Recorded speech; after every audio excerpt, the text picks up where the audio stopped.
Hey folks, good morning from beautiful downtown Blue Ridge. I'm your host, BKP Friday morning, right here at Sycamore Crossing. Now, this is a live show, okay? So we might have some background noise. We might have the train whistle, some traffic, delivery trucks, okay? And right over here, there's a big crane in the air, and we're gonna have some construction noise. I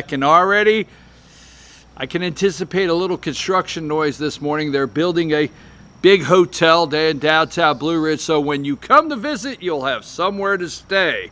So we always love being at Sycamore Crossing. Now, we will have Ask the Doc. We will have the All-Star Political Panel. We will have North Georgia Senior Living with Jesse Barton, the Community Relations Director at Cameron Hall. And then we will round out the show, and we have a puppy.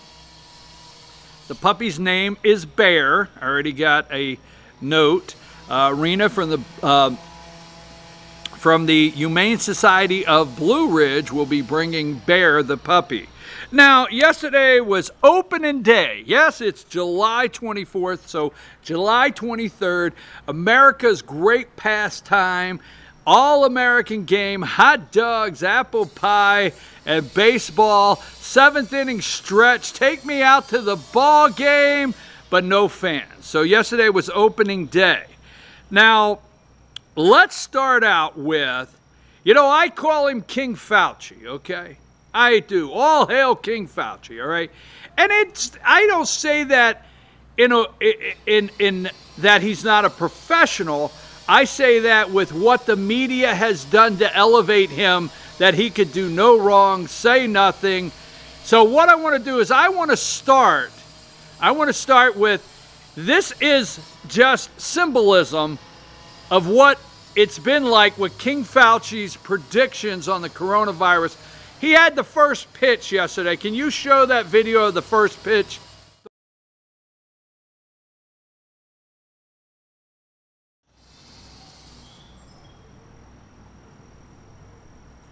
I have to know when we're back. I don't have it on the screen like in the... Are we back? All right, so that was... It's not... In the studio, I can actually see that, so we're back. But yes, that was Dr. Fauci. That was Dr. Fauci just a bit outside, right? Oh, no, that's a reference to the Cleveland Indians, so you can't say that. So here is a picture.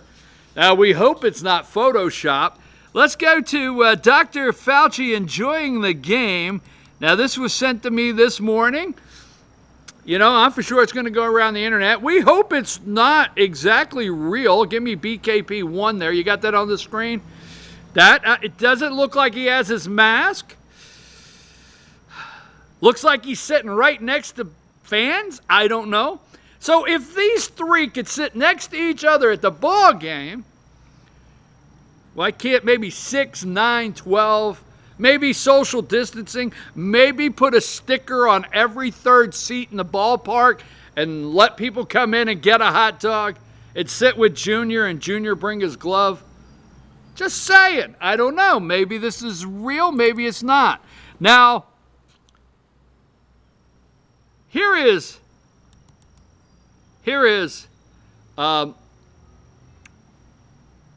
Red Sox up there, Red Sox, number BKP2.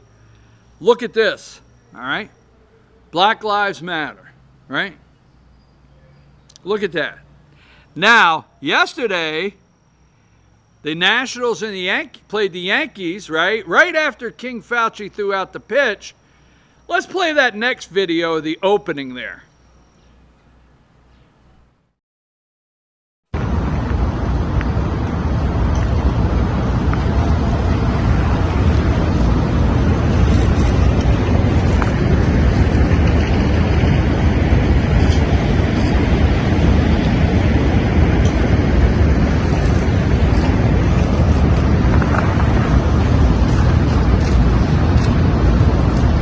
Thank you. They all went out and took a knee. Do you think all of them wanted to take a knee, or did Major League Baseball tell them they had to go out and take a knee unified?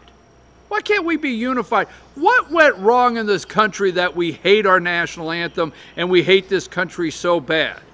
Why, that's a symbol of solidarity. No, it's not.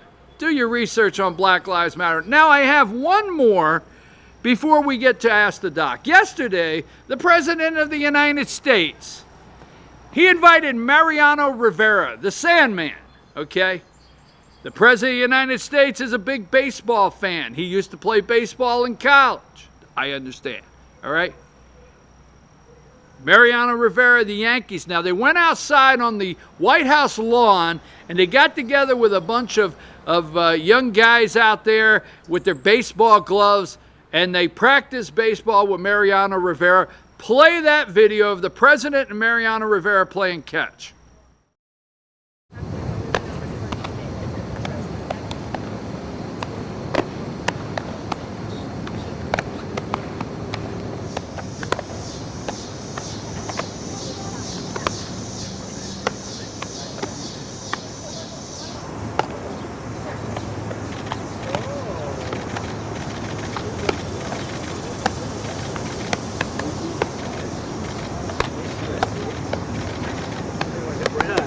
Long time.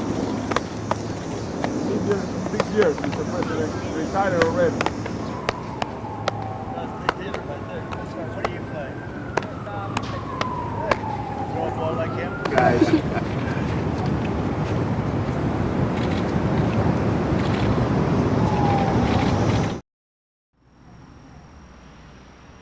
So, what kind of example are we setting for young people in this country? What are we really doing? The American pastime taking a knee, no fans in the stands, no hot dog, no $5 beer. What happened to the guy? Did they tell you who's paying the guy that said, beer here, right? Who's paying those people, huh? Who's paying all the people that shut down? No hot dogs, popcorn, you want the soft pretzel? Who's paying all those people? Where are they at? Who's paying the usher that's checking your ticket? They're all out of a job? I will not be watching Major League Baseball. And as a child, you don't know the Yankee fan as a child. Sorry. You know, I really thought I would be through with the Yankees when they signed Johnny Damon. And if you understand that, he was from the Red Sox. I was through with him. Johnny Damon, you can't have a Red Sox. I was through with him then. I thought I was through with the Yankees when they signed Alex Rodriguez. I thought I was through then. But there's no more thinking about it. I'm done with it. Yankees, boom, take a break.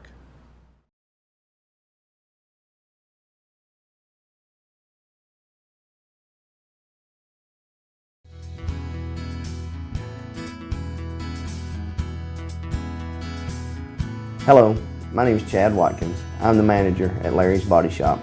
We are a family-owned and operated business and have been serving the North Georgia area since 1978. We are located at 1216 Progress Road in LOJ, Georgia. Our shop specializes in collision repair and we work with all major insurance companies. Larry's Body Shop is ICAR Gold, the highest role of training recognized by the collision repair industry. It is estimated that only 10% of collision shops meet these standards. Our shop consists of state-of-the-art equipment such as laser measurement system, down-drive spray booth, spot and MIG welding equipment. All of our paints are mixed on site so that we can guarantee your paint to match every time. I know that having an accident can be a stressful event. We take pride in making sure our customers are satisfied with the repair of their vehicles. Our waiting area is clean and comfortable with free Wi-Fi and refreshing beverages. So if you're in an accident, stop by and see us at Larry's Body Shop. Do you feel like healthcare has become too impersonal? 8 times an hour, I'll get you in, I'll get you out. At Lifetime Medical Center, you're more than a number. We get to know you, not just your medical issues. Dr. Alana Kent is board certified in family practice and offers same-day appointments. She and her staff treat conditions from minor to chronic issues. Lifetime Medical Center, convenient to Jasper and Blue Ridge. This may sting a little.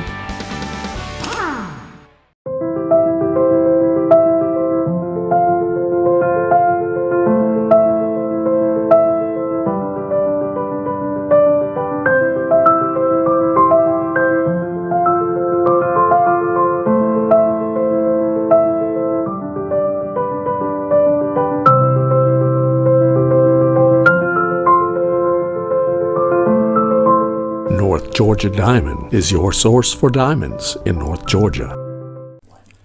In 1981, Reed Nicholson began selling tires out of an old barn in Mineral Bluff. Little did he know that he had just laid the groundwork for the most trusted names in automotive services in the Blue Ridge area. In 1997, Nicholson Tire Center became what it is today, holding the same values of faith, family, and great customer service. 2 locations to serve you, and the Blue Ridge location is currently expanding to offer fast service and the largest U-Haul provider in Georgia. Nicholson Tire Center, Blue Ridge, and Mineral Bluff.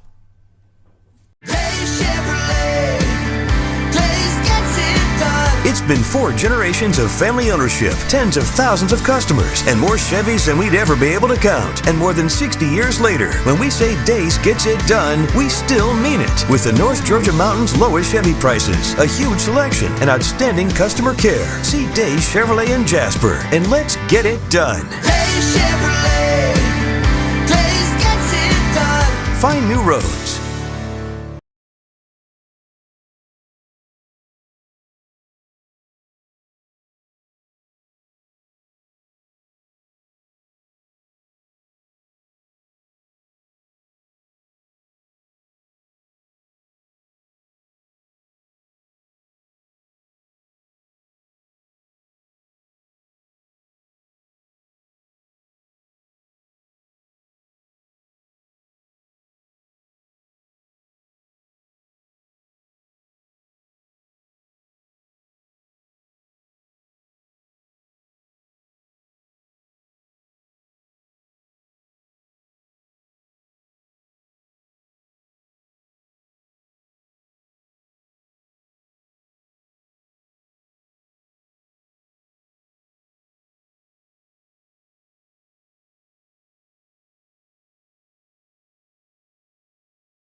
Hey folks, we're back. It's now time for Ask the Doc with Dr. William Whaley. We always want to open up thanking Georgia Cancer Research, affiliated with Northside Hospital, for the segment. And we're going to, we've had segments called Confusion because there's a lot of confusion. We're going to talk about some of what we're going to call some positive things, like what is being done correctly. We hear everything that's, this has gone wrong and that's gone wrong, but what is actually happening that we're headed in the right direction? We have pharmaceutical companies that have presented their vaccine to the government. We have the president coming out and saying, I think he made over a 1.6, just off the top of my head, $1 billion deal this last week with Pfizer. Was it Pfizer? Yeah, Pfizer and some university or something. For a vaccine. So to cut through all the negativity, all the negative media, there's some positive things happening. Now, I want to start out, we're going to go right into, I want to go into Dr. Whaley's tie. Not yet, just for a second. You got good numbers first. Go ahead. Well, no, I want to do this because we have a question. I'm going to read the question. We're going to look at a couple numbers and get into this. But this question came from a viewer. I am confused, and I think this question fits a lot of people out there this morning in our country. That's last week's title, wasn't it? I'm confused. Yes, I think it is. I think that's where it comes from. I am confused. How can COVID case rates per 100,000 be going up so rapidly in Georgia and local counties, and admission rates to local and urban hospitals be so high, and yet you said last week that there was good news, okay, right here on the show, good news, and the death rates are falling. How can that be when deaths in America and Georgia are locally are rising? So we got through that. That is going to be front and center what we're going to talk about today. Now, Dr. Whaley, your tie. Yeah, okay. All right, that question's like that one we had a few weeks ago where I said we're not going to answer it, we're going to pick the pieces of it up, okay? This tie, it's interesting. By the way, when I pulled this tie out today, Jane says, I've never seen that tie. I said, well, there was a button on the back from the cleaner. Right. So this tie has not been worn in 12 years because the cleaner has been out of business for 12 years. And I looked through these hundreds of ties. You'll remember I've used this analogy on this program a lot. And that analogy is about juggling balls. So these are balls, and we have a lot of balls in the air. And what I've said about how people with illnesses can have a growing degree of severity, and we talked about this with BKP during a period of time he had family that was sick, is that it's difficult to kill a 19-year-old Marine. I've said that many times. I know it from my experience in Vietnam. But older people, you have to imagine that you're at the circus. Remember now the juggler? Right. Okay, the juggler has 3 balls in the air, and his assistant throws him the 4th ball, the 5th ball, the 6th ball, the 7th ball. When he gets one more ball than he can juggle, he doesn't drop the one ball. They all fall, right? So when all of those balls fall, that is cytokine syndrome we're going to talk about later. That is how the COVID virus kills people when they get in the intensive care unit. And so what we're going to be talking about today is numbers and lots of other things, but they're making so much progress against recognizing and putting off that many balls in the air that the death rates are going down. We're going to talk about that in a minute. Now hit your numbers. Well, let me just say this, because folks, I'm on the Department of Health, Georgia Department of Health website. And if you're out there anywhere nationally or in another state, very close by, you have a Department of Health, and the websites. What is good news? I think a lot of the states, okay, at least the ones that I research, have done a good job with information that's starting to be put out. I remember the state of Georgia when this very first started. I will just say the Department of Health website, we kept saying the data was skewed. We couldn't get good research. It has come a long way, and I think your state probably has also. So Georgia has a map, and I don't have it on the screen, but you can scroll over it, and you can find your county. And I'll just give you I'm on Union County right now. There's a confirmed cases of 151. The population. So you could take your own time to see what is the percentage in your county. The population 25,335. How many deaths related to COVID they have in here? 4. Okay. Hospitalization 31. Okay. Now I'm going to run over here to Fannin because you could do that. Fannin is at 214. Now what was it last week? 140 something or something. Okay, it has gone up dramatically. Yeah, gone up by about half. And Fannin is now at 214. Population is there. Deaths are 2. Okay? Been 2 for months. Been 2 is 2. Okay. And hospitalization 19. All right. Yeah. But now the one key thing you didn't get in that, because you have to hit another blank, is how many new cases have occurred in a week, and how many new cases per 100,000 population. That's the number that has taken Fannin County from the absolute bottom, when we used to be 40 and 50. You had to go through almost 100 counties to get to us. Fannin's now up about 15 in that demographic. New cases per 100,000 population. That's the way you can take Eccles County with 4,000 population and Fulton County with 1,000,009 population and equilibrate the two. How many cases would they have per 100,000 population? I'm going to jump into Gilmer. We've all jumped up there. I'm going to go into Gilmer because Gilmer has gone up to 405. Right. And, they have a population of 31,417. Their deaths related to COVID is 3 now. Right. Okay. Now remember, the deaths are going to follow the admissions to the hospital by 2 to 4 weeks. Right, and the hospitalization is 38. Right. Now, but I told you this when we started. If you do the math, we're still this far away from 1% Right. of the population. We're starting to hear.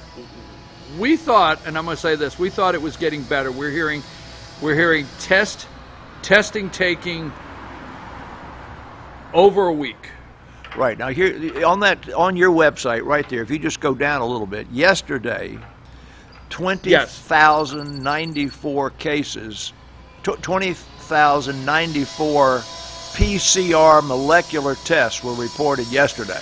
Right. All right. Of that, 3,430 were positive, and that rate is 17%.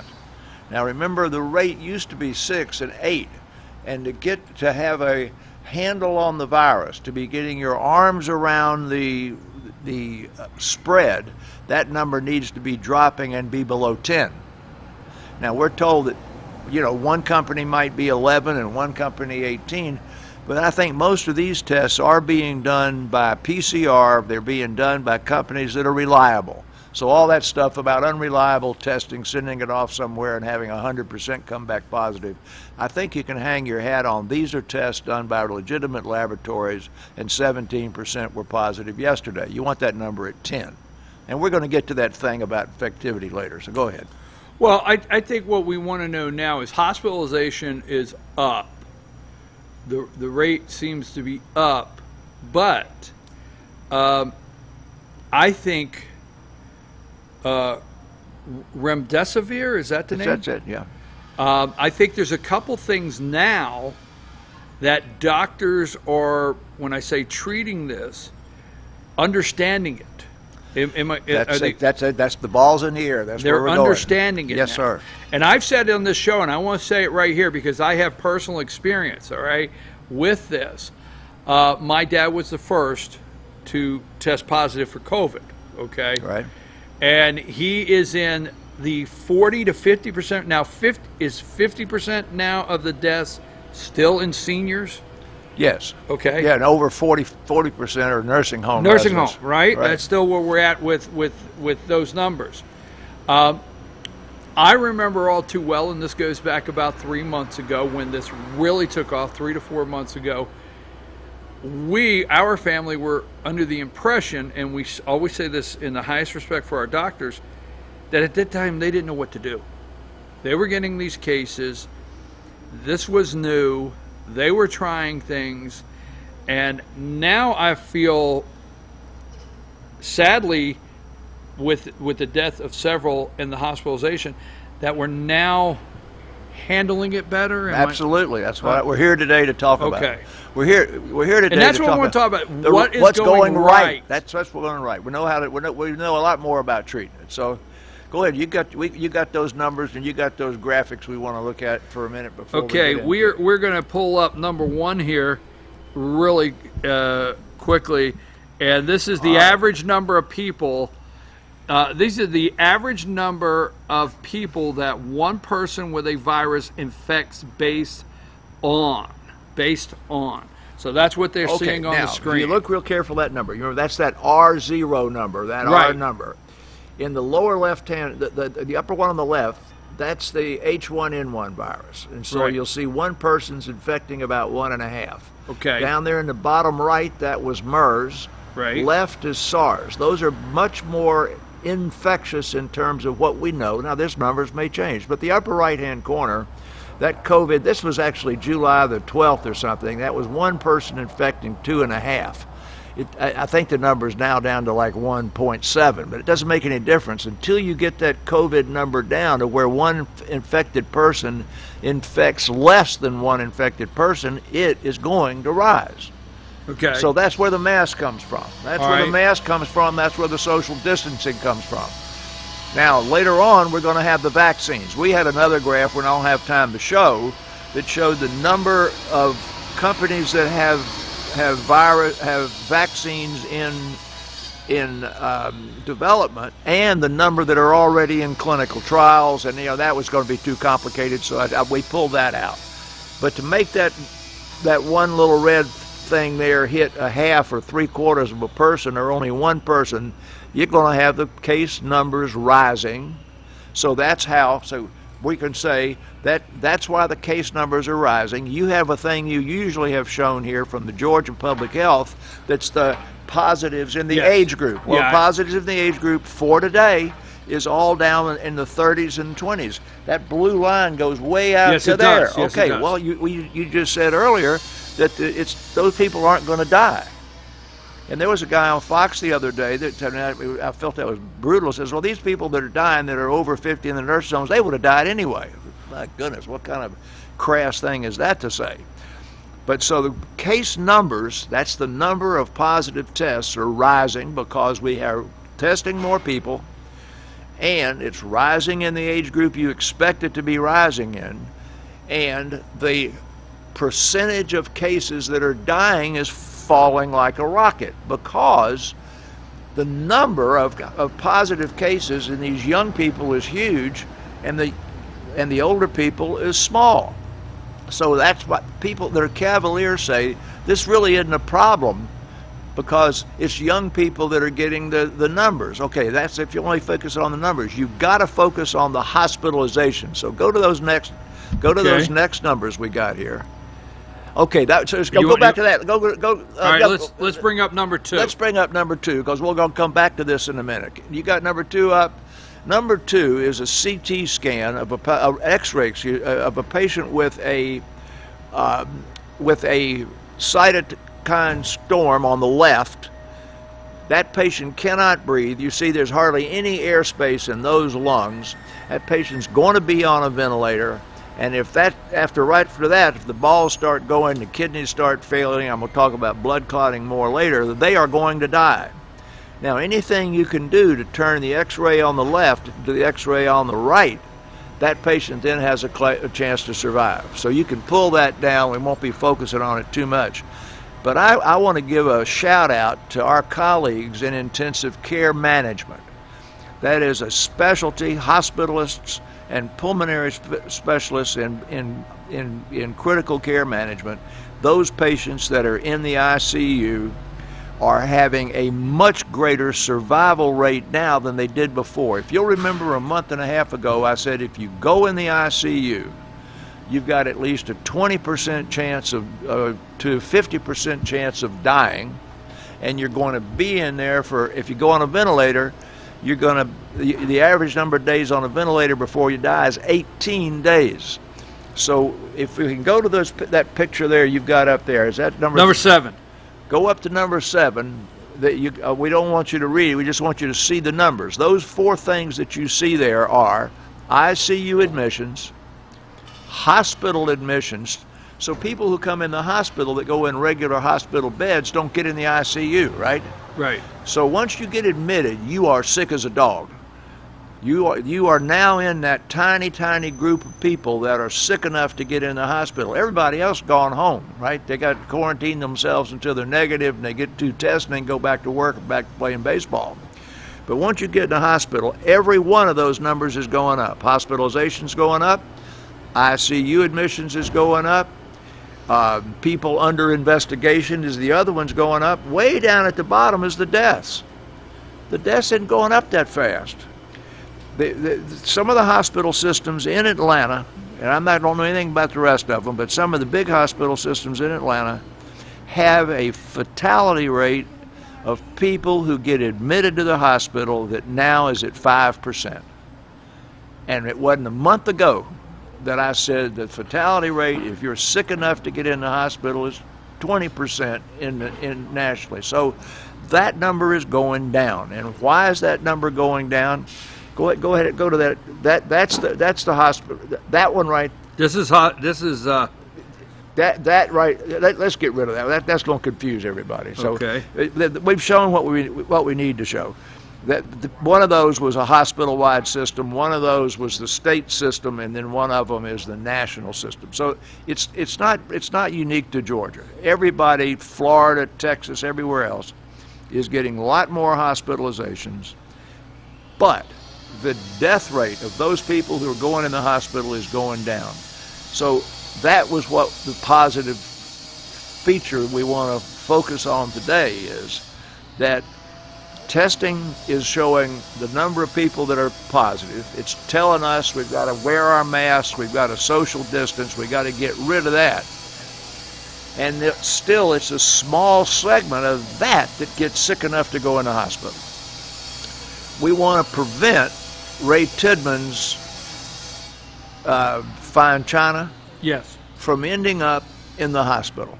Our local hospitals, I think they said they had 7 admissions last week. I think 5 to the floor and 2 to the ICU. I mean, not important, but every hospital in North Georgia before was having 1 or 2. I mean, so it's here, it's in the mountains now. But it's a small number. And the deaths, we're not worried about the deaths because these deaths from cases today we're not going to know about for 3 or 4 weeks. So let's focus on how many people went in the hospital and what's going to happen to them. So don't go to that one. Go to the one that's right. I have a quick question. That one right there. I have the a next quick one question before we move on to that. All right. Now we're hearing testing, and we're doing an enormous amount of testing, and I want to stay away from media delusion. Yes. Okay. All right. And if you turn on one channel, they're giving you alternative facts. We'll say that. You turn on another channel, they'll discuss testing in a whole different way. They find the one person that tested positive that's negative, and they make a mountain out of that. Okay. They'll find the guy that didn't get tested at all. Went home because he got tired of waiting in line and got a positive result. Right. They'll find all that. But let me say this, what we were talking about. You can't fudge, as they say, the numbers on admission. If you're admitted, you're admitted. That's it. You can't fudge that. So testing, it could be skewed. But if you're admitted in the hospital, the admission rate should be accurate. Now, I have a quick question, and I don't want... Do you think we're admitting more people so we could treat it, and these are just my words, as a study? No. Okay, but you understand where I went with that? Yes. All right, because some people get the sniffles. Right. Some people tested pot, they didn't know they had anything. That's right. Some people get a terrible cold-like for 3 days. Right. Fever. Some people, 4 or 5 days, it's over.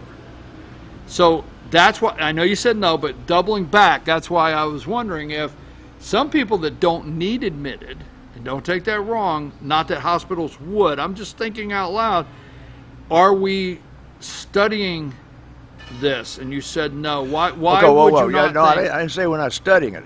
No, in the okay, hospitals. Okay. No. Not, treatments. No, but you don't study that in the hospital. Okay, now I understand that. Okay, you were in the hospital yesterday, and one of our other prominent people up here was in another hospital yesterday. And to get in that hospital to get your haircut or whatever you had done, you had to have a negative test. Yes. In that hospital system. Yes. Within 3 days. Yes. All right. Now I'm just going to say this: when you're talking about accuracy of testing. If you're going into hospital system A in Atlanta, which got 25 hospitals, or hospital system B, who have hospitals across the street from each other for a procedure, right, you've got to have the test in that system, even though across the street you could have had the same procedure and you could have been tested over there, because each hospital rigidly, with people like Dr. Marlowe and their infection control committees, they have determined a test that we can say is accurate. We get the turnaround time that'll do us some good. We have control over it. We're just not going to take random testing from somebody else and call it negative. You look at this COVID thing from yesterday, these were PCR tests, 20,000 yesterday, 3,000 are positive. I think you can hang your hat on that. I will believe these stories I have heard about the people who went and stood in line, they got a number, they had to go home and they didn't get tested, and a week later they get their report that says they were positive to the test. I'll admit that probably happened somewhere. The other one where some nurse said, I sent in 10, I took 10 kits, I opened them up like we tested them, I stuck them in a tube and I sent them into the lab and they all came back positive. Somewhere other that might have happened. I find it difficult to believe.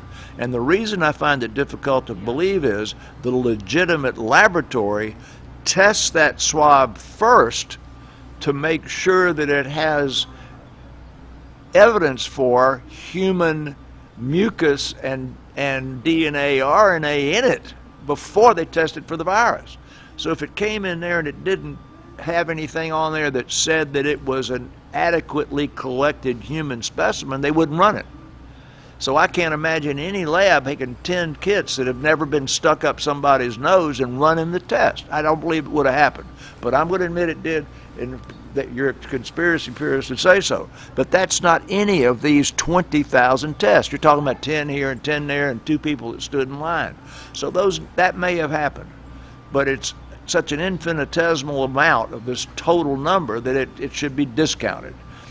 And lastly, the volume of tests that we're looking at here are all PCR molecular tests that we believe are done in valid laboratories. Dr. Marlowe's lab is one of these labs that does these Georgia tests. Yes, I know. And it's one of the 12 certified testing companies in the country out of 139. So I don't want anybody to look at these numbers and say, well, those are fake. Okay, so now you're asking, are we studying the early disease? And the answer is yes. So if you go and get tested because you have symptoms, which is what you should be doing for testing, and Dr.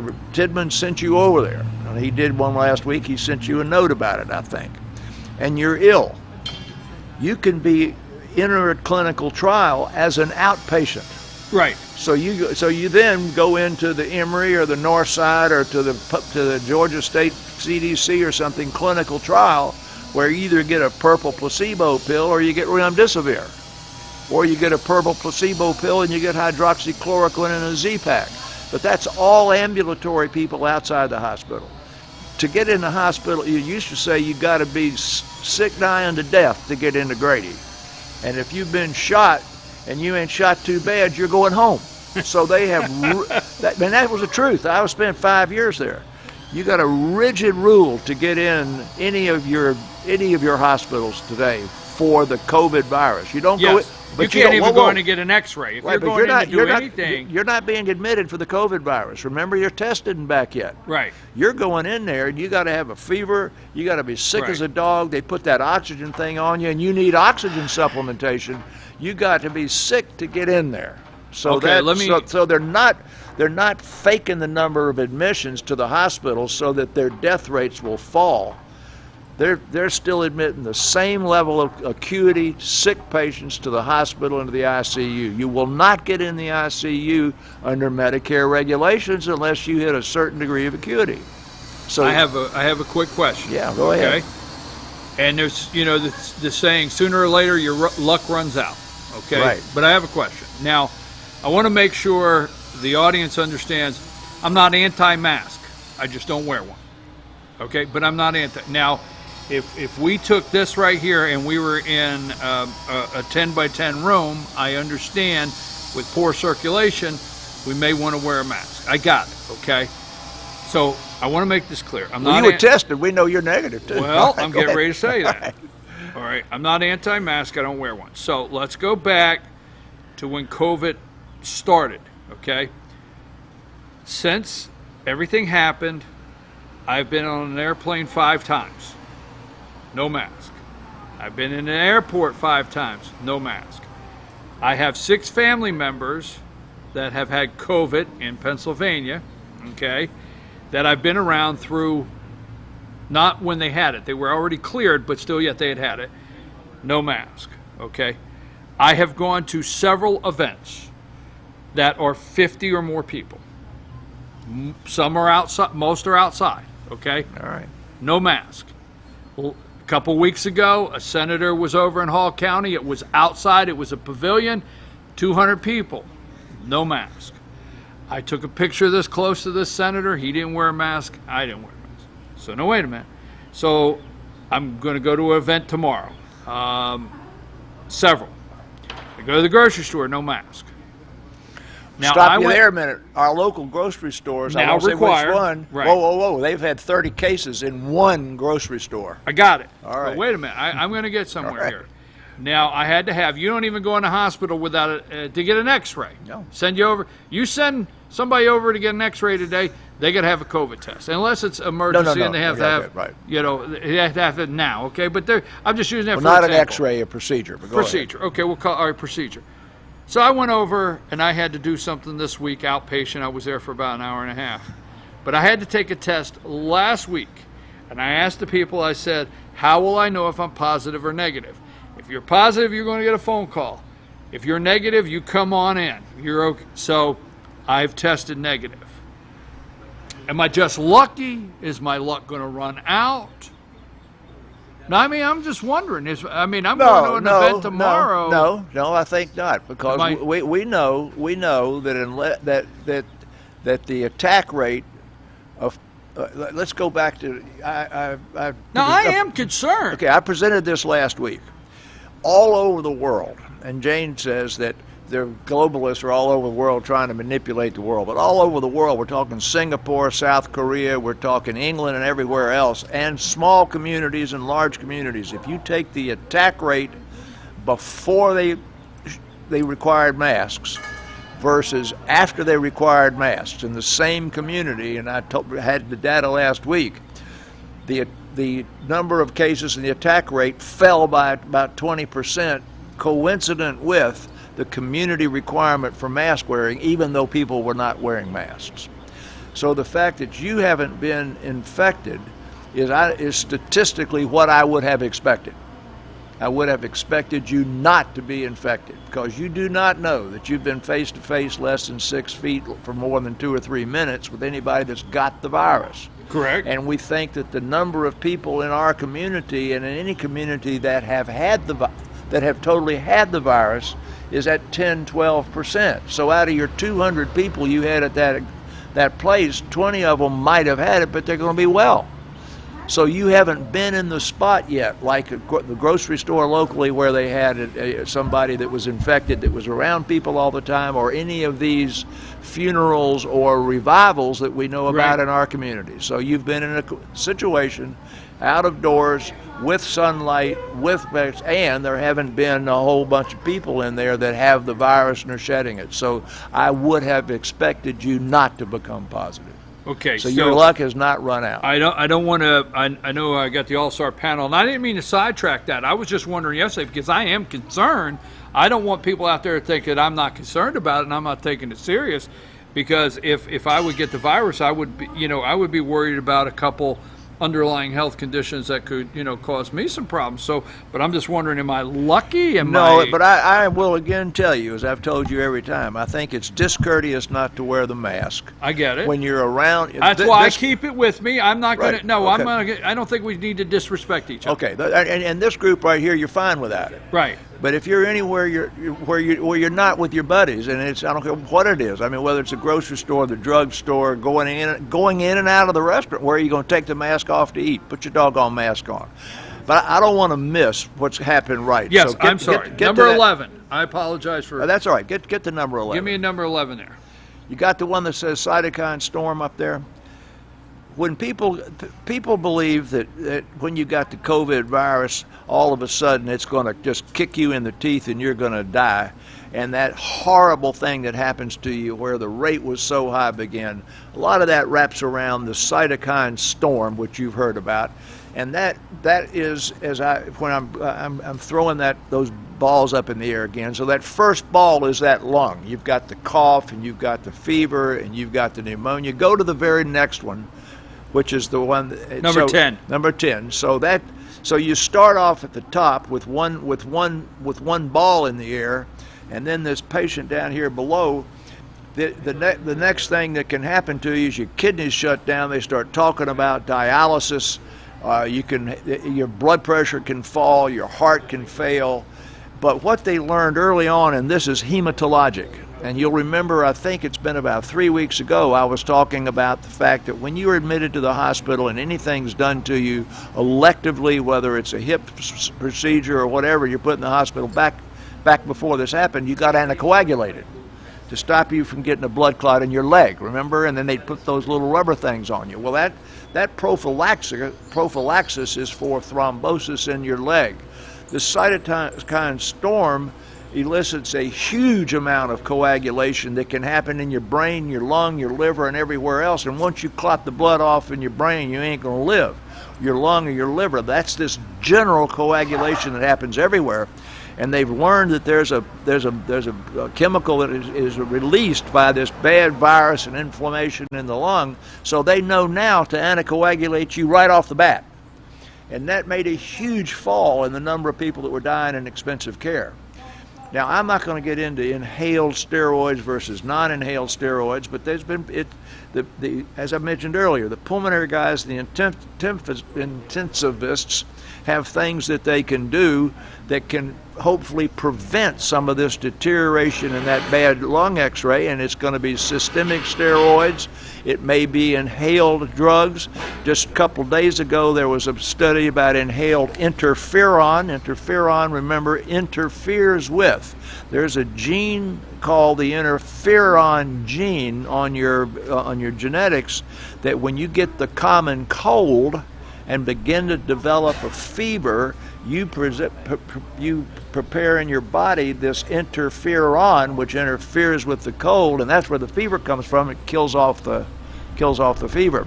So the thought was, wait a minute now, if that's got some sort of antiviral immune stimulatory activity and we use it in cancer, if we give it to people with the COVID virus in their vein or make them inhale it, is it going to have any beneficial effect?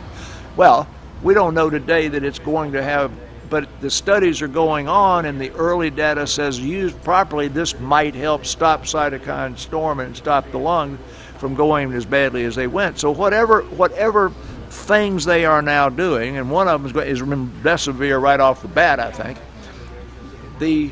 it's working. And fewer people are getting too many balls in the air so that they all fall, so that the death rate of hospitalizations in large systems in Atlanta is 5% today. And 2 months ago it was 20. And so if you're having all these admissions and you got all these cases, the ultimate outcome for the patient that gets badly sick has improved. I don't think it's going to change the number out here who get badly sick until these outpatient studies with remdesivir and other drugs given early on can say it will mitigate the propagation in these people who now are sick and have to go home and quarantine, don't end up in the ICU. So I think all that's good news. This is such an important subject. Sometimes, folks, we go a little long, but it's so important. I want to wrap up with this. Georgia High School Athletic, GHSA, Sports Athletics, has said that they're going to move, and I agree with this, they're moving the football season 2 weeks. Right. Into 2 weeks into my grandkids September. play. Yeah. Right, I know. And into September. So instead of a third week of August, we're going to get past the holiday weekend, and that's when our first high school football game is. You okay with that? And I guess not to put you on the spot, but how many positive tests should they look at before they say, wait a minute, this is not working? If high school players start testing positive, what kind of rate? What say you? I don't know about the rate. I think that's a Dr. Marlowe question. That's an epidemiology question. I think too many people are trying to make themselves into epidemiologists. I agree with that. Thank you. All right, okay. The average high school football team, if it's a small school, has got 30, 36 kids on it. If it's a big kid, it's got 60 kids on it. And kids get injured, right? I mean, the star quarterback can sprain his ankle, and I think high school athletics is a place where you learn that somebody's got to step up and be counted, just like the military. So once a kid tests positive, he's going to go home and he's not coming back to play again until he's had 2 negative tests. Somebody else is going to have to take his place. I think that's life's learned living. And if they have good protocols in place to clean the locker room and they're doing everything they know how to do, you are going to get kids who got positive tests. They might not have gotten it on the football field, probably didn't. And I think the team needs to continue to play out the season. We've already seen in professional baseball that guys came down there to camp and would have been starting to play today or yesterday with, hate that.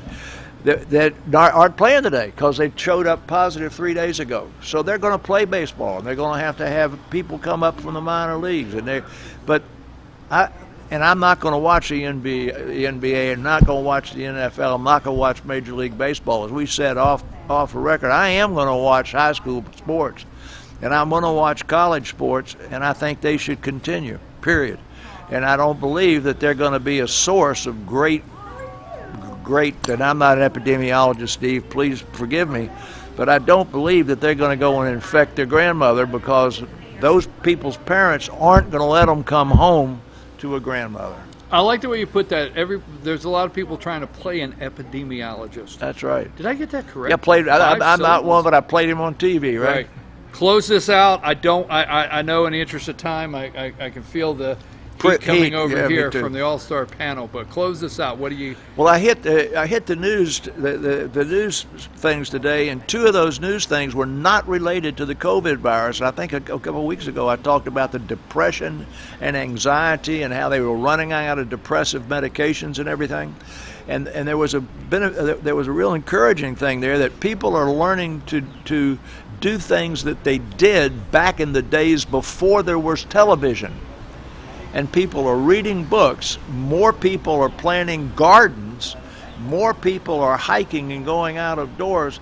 And I thought, my goodness, here's something that has thrown us back 50 or 70 years socially. Now, a lot of them, I think, are watching television, but a lot of people are doing something different, and that's probably a good thing. I agree with you. I'm seeing on social media people take pictures of some really good-looking salads and saying, this all came out of my garden. Yeah, I think it's great. And I agree with you. And then they're taking pictures of, hey, just hiked this trail and went to these falls last weekend. So and reading books. Hell, you say. A page turner. Read books. Yeah, all right. That's good. Dr. Whaley, I appreciate it. We never have enough time on this subject. We know you have a lot of questions out there. You can send those questions. If you hear something here that, hey, you want to hear a little more about, or you have a question, you can send that to info at fetchernews.com. You can send it, put in the subject line, Ask the Doc. You can follow us on social media and send us a message there, Ask the Doc. But we also want to thank always Georgia Cancer Research, affiliated with Northside Hospital, for this segment. You could find Ask the Doc, all of them, on FYN TV website, fyntv.com, Ask the Doc, or our YouTube channel, FYN TV Fetcher News playlist, Ask the Doc. We're going to take a brief break, and when we return, it'll be time for the All-Star Political Panel. Thank you, Dr. Whaley. All right, thanks.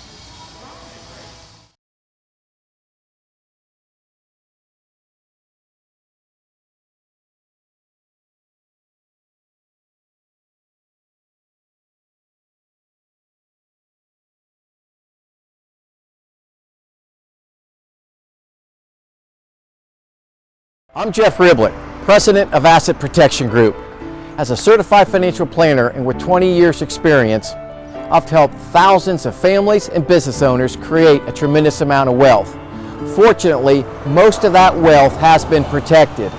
Don't allow an unforeseen life event, such as a nursing home stay or the next market meltdown, destroy your family's wealth. Be smart. Call me. Let's determine how best to protect your assets and preserve your wealth. Ace is your healthful place for paint and home goods, tools, outdoor living, and lawn equipment. But did you know Ace Hardware of Blue Ridge is a little bit more? We have hunting rifles and accessories for your next hunting trip. We have Amish furniture imported directly from Ohio. And we have Ace Custom Woodworks for all your custom wood project needs, from cabinets to artwork. Ace Hardware of Blue Ridge. We have your new house in stock.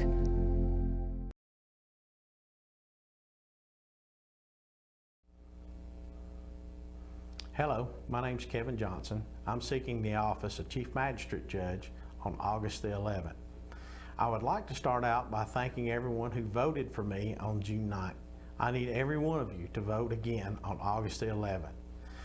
Gilmer County has not had to elect a position in the Chief Magistrate's office in over 2 decades. This is a very important position to be filled and voted on. I would also like to encourage those who voted for other candidates to strongly consider me, review my experience in education. I have that experience and the ability to run this office. As most of you know, experience matters. My experience is that I am a retired Georgia State Patrol Post Commander with over 30 years of law enforcement experience. I have over 4,000 hours of police officer standard and training. I'm trained in courtroom testimony, courtroom procedures, arrest warrants, search warrants, and affidavits. I also have training through Columbus State University and Truett McConnell College. I have training through the FBI Leadership and Command Training Facility in Atlanta. Where this experience matters, how does it matter? As many of you know and are concerned, as just as I am, a couple in St. Louis who lawfully owned and possessed weapons had them taken away from them via search warrant. That search warrant is issued from a magistrate judge. I can assure you that any arrest warrant or search warrant that is issued from the magistrate's office, as I am your chief magistrate judge, will be heavily scrutinized and will be within the boundaries of the law. I will not violate somebody's constitutional rights, nor will I sign off on any warrant that does. This is where experience matters from day one, when decisions must be made and there's not enough time to review those decisions.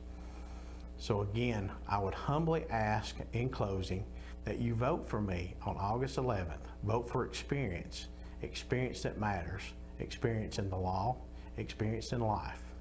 Vote for Kevin Johnson to be your Chief Magistrate Judge. Thank you.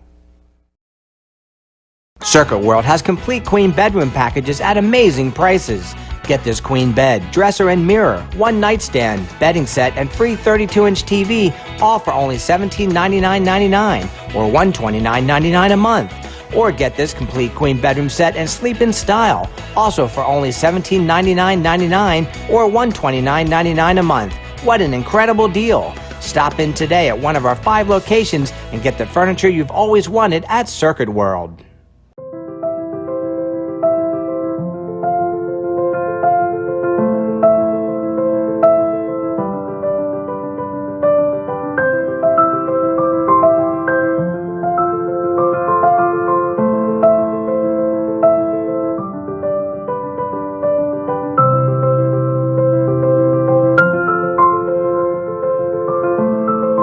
North Georgia Diamond is your source for diamonds in North Georgia.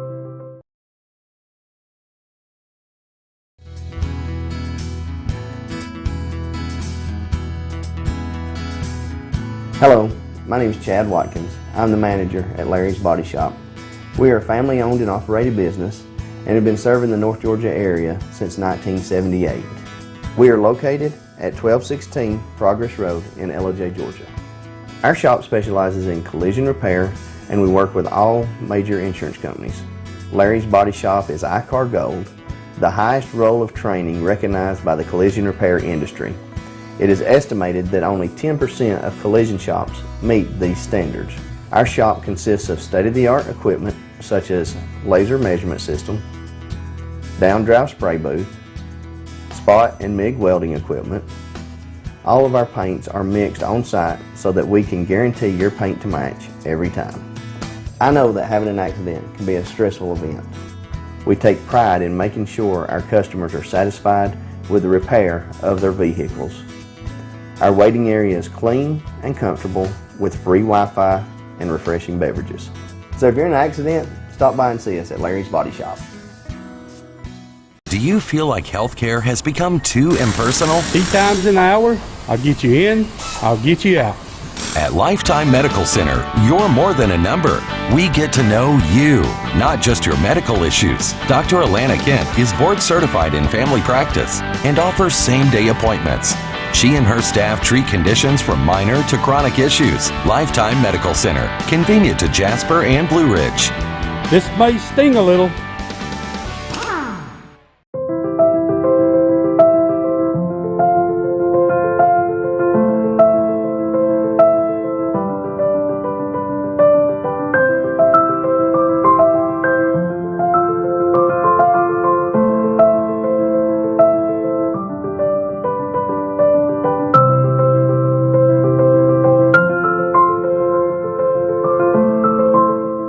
Georgia Diamond is your source for diamonds in North Georgia. In 1981, Reed Nicholson began selling tires out of an old barn in Mineral Bluff. Little did he know that he had just laid the groundwork for the most trusted names in automotive services in the Blue Ridge area. In 1997, Nicholson Tire Center became what it is today, holding the same values of faith, family, and great customer service. 2 locations to serve you, and the Blue Ridge location is currently expanding to offer fast service and the largest U-Haul provider in Georgia. Nicholson Tire Center, Blue Ridge, and Mineral Bluff.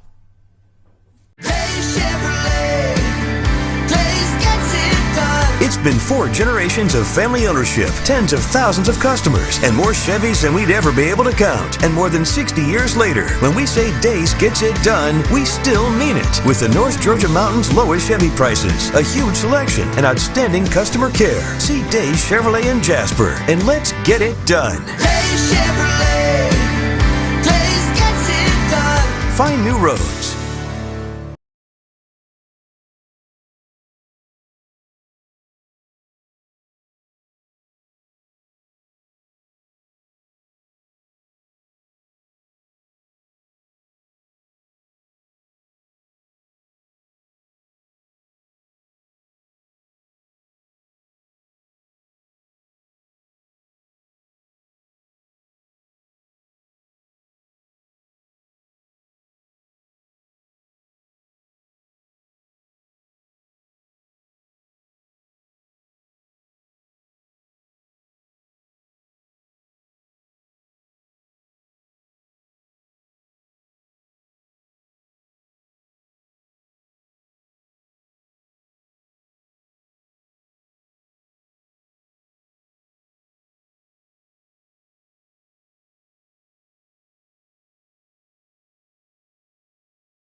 Hey folks, we're back. I'm your host, BKP. Good morning from beautiful Sycamore Crossing in downtown Blue Ridge. Now in the background I have a big crane behind me. They are building a motel over here, and you may hear some background construction noise. It's time for the All-Star Political Panel. That would be Bruce, Rick, Jane, and myself here. So, where you want to start? You got your Black Lives Matter t-shirt ordered so you could go to the Major League Baseball game. You know, it's interesting. You can wear that anywhere, but if I put on my Trump hat, I could get shot. Pepper spray. You could get what? Shot. I don't want you to get shot, but I see where you're going. Well, I'm telling you, there was a woman who just said all lives matter, and she was shot and killed right with her child. You know that? That's exactly. I didn't know that. That's exactly why the polls are irrelevant. People are not telling people who they're going to vote for. It's just very, very simple to understand. But, you know, they keep coming out with these outrageous polls that Biden is, you know, hiding Biden is 20 points ahead. It's just stupid for anybody to believe that. I don't think the media believes it. Bill Kristol said the only thing that says Biden is the polls. There's no one there are 4 people at his talks. You know, there's no indication at all that he is anywhere near accepting. My bigger question is, why are you listening to Bill Kristol? Anything that he says. That must be the wrong guy. It's the guy on Twitter. Yeah, I think you've got the wrong no, guy, he's a Jane. conservative. I'm sorry, I'm like Rick. I mean, not Bill Kristol. Bill has said Bill he's going to vote for. No, I'm talking. We had about, breaking news this week. This is the good guy, not the bad guy. George Will is going to vote Democrat for the first time in his life. Yeah. That's George. That's big news, right? George Will is such a... And on the other side, Leo Terrell's going to vote Republican. Yeah, probably for for the first time. Leo was on again last night. He is on fire. He is on fire. I mean, he's been accepted by the boys. I'm telling you, it's wonderful. He has wakened. Wonderful to see there's the a offset. woke black man like Leo. There's the offset, you know. Let One me wipes tell you. out the other. I got a beef. Jane's got a beef. We should have got a beef Where's music. Where's the beef? I did it first. Right, you I did. thought you were going to be. Jane, you got a okay, beef. here's my beef. I have friends. In low places? I didn't think so until lately. There you go.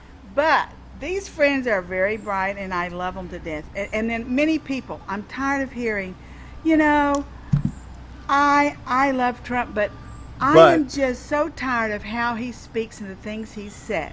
Now, I have friends that just say they just don't know if they can vote for Trump because of the way he talks. I am so tired of that. And what I said to my husband was, this man isn't a politician, and what you need to not be saying is, yeah, I know he is. You say you support him. This man isn't a politician. He's a working guy. He just happened to make a lot of money, and look what he's done. And you can listen to those other people, and anyone that can listen to Trump and get offended because he said one thing, and then look at Joe Biden's history of sniffing and feeling. I mean, they don't need to agree. Yeah, he does. But look what he's done. So I sent all my friends a list of what Trump had accomplished. I don't want them to say, yeah, I know he bothers me with how he is kind of crass. It doesn't bother me one bit, and quit perpetuating that idea if you don't believe it. Just say, look, that's unimportant. He's getting things done, and he's not a politician. Well, this past week, in the new style, Trump 2.0 coronavirus updates. He's going out for 25 minutes, period. He's making a statement. He's making a statement that they really can't fact check. They're trying to. They're making fun of it. He's taken 5 questions and he's leaving. He's not staying an hour and a half. It's got the media's head spinning off because they can't just keep him talking and get sound bites. Okay? But in that being said, this is where, Rick, you come in. He wished, what's her name? Welch. No. Ghislaine. Oh, Ghislaine Maxwell. Ghislaine Maxwell. He wished her well. The media freaked out. The next morning, they freaked out. He wished her well. No, he said, I hope you don't get murdered in prison. That's code speak. It is right. You read that? I hope you don't get murdered in prison. I got my information from you. In prison, like, Jeffrey. I hope you make it so we can bring down these pedophiles and this disgusting, scourge on our earth. Not to speak of our planet. But you know what I'm saying? Comey said the same thing, right? Yeah. Jane, you take it was yours. Comey, if I could find it, Comey sent out a tweet, and it's all in code. These guys talk in code. You don't want to believe me? I don't care, but that's what they did. So Comey said, I wish Andrew McCabe well, which means... I wish Andy well. Yeah, which means we got you. If you don't, you're a dead duck if you say one word. And then there were other things in the tweet. You have a better memory than I did. And how the whole thing was. Then he said, our whole FBI is, and everyone else better get on board or you're going to be. It's all code. It's all code. Two things there. I think, what is wrong with wishing someone who's been accused of something? Yeah, exactly. That the wheels of justice turn as they should for them. I mean, what's wrong with that? She's innocent until she's proven guilty. Yeah. And then the other thing, I think, is that, he's just saying, I wish you well. Like, do well in your prison. Well, I like this because, I don't want to get down this rabbit trail. Got it? You don't? We're already in it. No, no not this fun. one. The one I'm about to bring up. Okay? Oh, boy. So I love the way the media likes to, they like to laugh, they like to do little innuendos, they like to do little things on Trump supporters.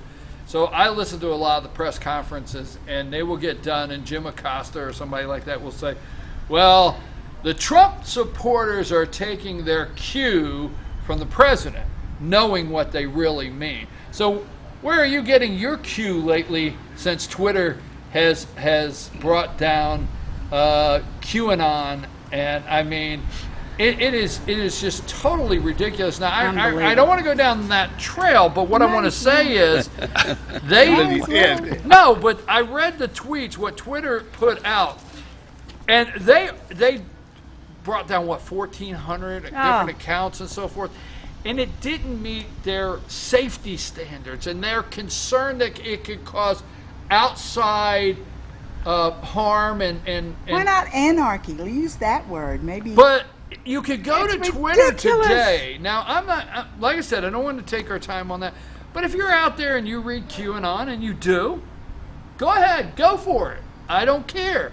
I'm not going to make a joke out of you. I'm not going to talk about you. But you can still go to Twitter, and I can find you all the Portland videos from everything. Vicious words. Yes, vicious words, Vicious. nasty. Vicious. What people are doing, I've noticed some people are saying CUE, they aren't putting a Q.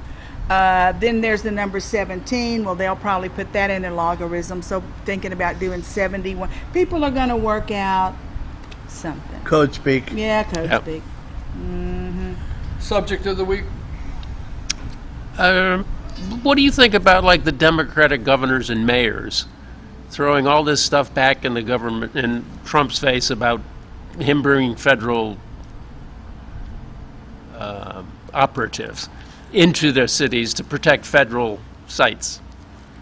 Well, yes, let's be clear, to protect federal sites, the media says troops. They love Stormtroopers. Yeah, troops. Sending in the Gestapo. troops, right? They like to say troops. They Projection. pick words. I will tell you this. There's a side of me that says, our military is not supposed to be used on us. Now, wait a minute. So there's a side of me that says, I don't How about if like it's used on them? They aren't used on us. They're used on the Wait, anarchists. okay. But there's a side of me that says that I cringe a little bit about. I never wanted to see tanks go down the city streets and things like that. But I, for one, know, okay, I have not been sheltered from it. I, for one, have known for years that sooner or later the inner city explosion was going to happen. Again. The inner city. Let me tell you something. When you have areas of the inner cities in this country, okay, when you have areas in the inner city of this country that you can't go in, and I knew the explosion was right around. Do we have to send the troops in to take back? When I say take back control, to try to fix this disaster in these cities? I don't think you're taking the narrative farther enough. Well, farther, I'm going to give that correct? to you. Go ahead. The narrative which they're trying to get people to believe, and you will hear this time and time again, is that this is a dress rehearsal for Trump instituting martial law when he doesn't win the election, and he's going to try to find a way to stay in office. It's been said by Pelosi, Schumer, all of the muckety-mucks. Everyone on the news. CNN. Everyone on the news has been saying that. That's the follow-on narrative. That's why they're making such a big deal about the stormtroopers and the Gestapo in the inner cities, trying to get the rioting to stop. You're exactly right. This is a dress rehearsal. That's the narrative For the that coup. they want everybody to For the believe. coup. For the coup, yeah. But I have a little bit different view. That's half of it. But Trump has a plan as well, because I believe that he is letting the country see what will happen. I mean, he is. And some people don't like that, but I couldn't tell my friends who aren't Trump supporters, these guys are fascists. They like even people in my family. They wouldn't believe it. They don't want to hear it. Now they're seeing it, and it is devastating. I mean, even when children are dying, shot in their beds, these mayors and governors say, "Don't come in here. Just don't come in here." But I believe that he's doing that. I think there is going to be martial law. So you're saying this is a trial run then?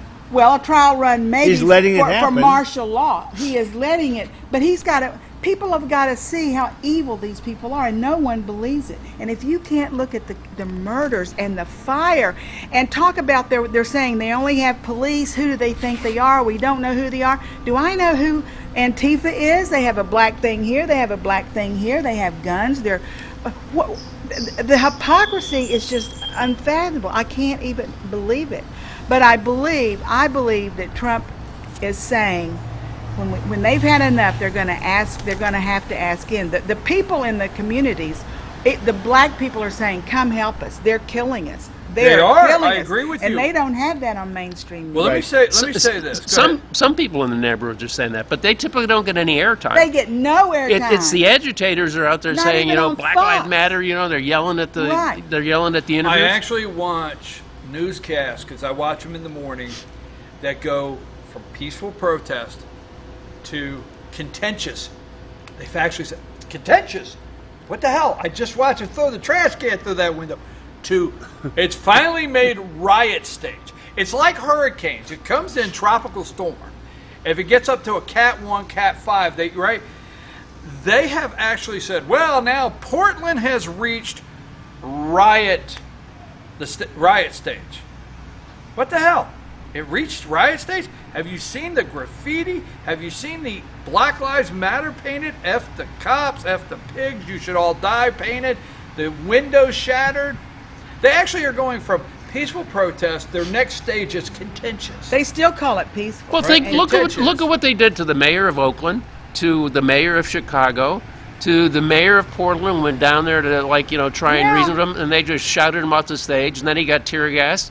And the guy in Minneapolis did the same thing. The mayor went down to a thing, and they all booed him off the stage. Let's go back to the election. So, I've said this.